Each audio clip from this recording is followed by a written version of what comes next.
warroonni eessa jirtaa hijaabni raqamni kee akkamitti argannaa biyya kam jirtaa jettan yeroo hedduulee irra deddeebi'anii koomentii jala warroonni barreessitan ani Saudi Arabiyaan jira garuu bakka isin jirtanitti isinii dhufaa biyya jiraattanii biyya alaa jiraattanii biyya kamuu jiraadhaa argachuu dandeessan raqamni kiyya isinii maxxansa waastaabbii qofaadhaan yookiin iimoo qofaadhaan argachuu dandeessan isin jedha obboleeyyan kiyya bakka kamuu jiraadhaa hijaaba boru jannatatti argannu dhiisaadha uffata duudiyaa ciccituu yahudaan toshite bitachuuf qarshii meeqatti baasna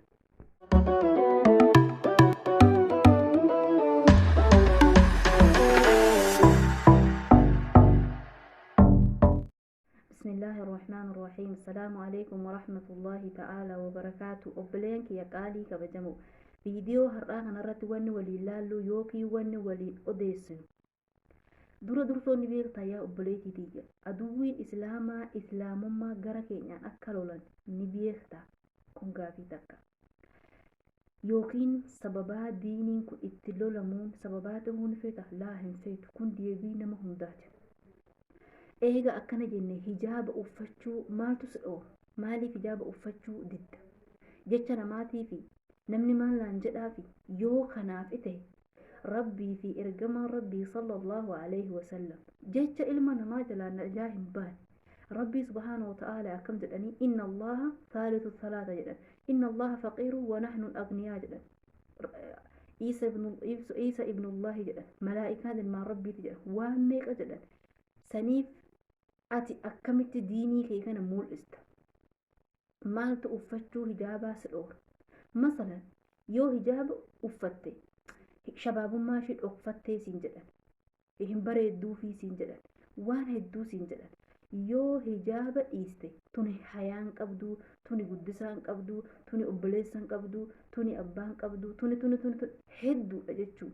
maaliifiin jecha ilma namaa jalaa yoomuu taanaan bakka kamuu taanaan najaa hin baatu jechuu sababaa kanaatiif maaliif hijaaba uffachuu dhiisna yaa obboleen kiyya maaliif hijaaba uffachuu dhiisna ati akkamitti yaadda jannata uffata gabaabaatti akkamitti jijjiirta uffata dayyaqa yookiin dhiphaatti akkamitti jannata qaaliisan akkamitti jijjiirta jannatni qaalii haala salphaatti hin argamtu hojii xiqqaan hin argamtu كبرالله يودبني حجاب ومكان جنة ما بتندني نبي ربين ويان قيامة سببا حجاب قناتي في جنة تقشون مل سببه ما أتي حجاب كان أفتين ما لي في حجاب ندرك كم ربي نورتي فردي واجب نورتي قولي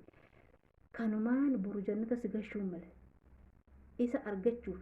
جنة كان أرجت شوفي بؤاباسي ميكا سفيسسا كرالا فاتن أرجم جنة قاليلة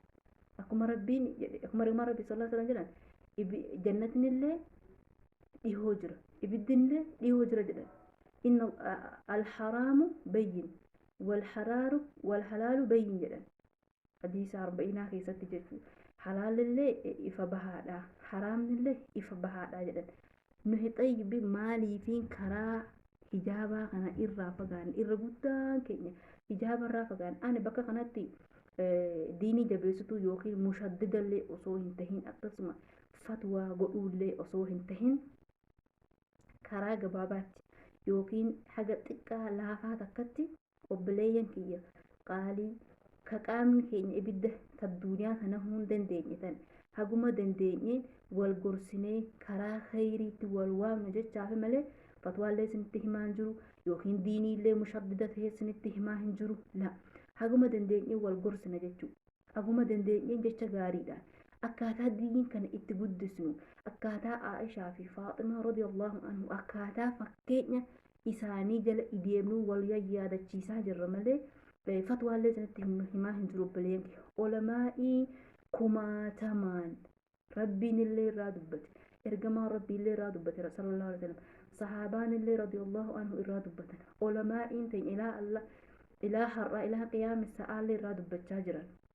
ولكن كإراف تتكال ربين خير الدنيا آخرة نهالافس حجابك نللي نهاجالة جسوب بلينكي ورا عائشة في فاطمة تهدأت ربين نهاتاجس حق يومي وفتا دقيق عن قرار رباني حق يوميتي دنيا الدنيا الساعة جدا دنيا تنا الساعة تكتي أبويا الرادية من الله أعلم سني في أنا في إسن الله إن شاء الله ربي حجاب الرصبات نوها خينو وروتي أفت ربي سبات سنيها خينو وروني هن أفتن الله وياني هن كبنا أني من نمان دلقا أني ما ربنا الله فسني كون سببا هنتان سنيف حجاب أفتشوف مرتسو قبل ربي تسمي توربرا نتي بوسج قرآن بوسج قرآن حجابني قرآن الرجل قرين نما حجابني سنة يوكين والله رجل تقتل أبلين كي يسنديسا الدنيا قبابدو إن شاء الله ورا خيري رولك خاص ربي نواتاسسو حاجة فيديو برا ورا قرتي نجيا نازلات لازم والسلام عليكم ورحمة الله تعالى وبركاته.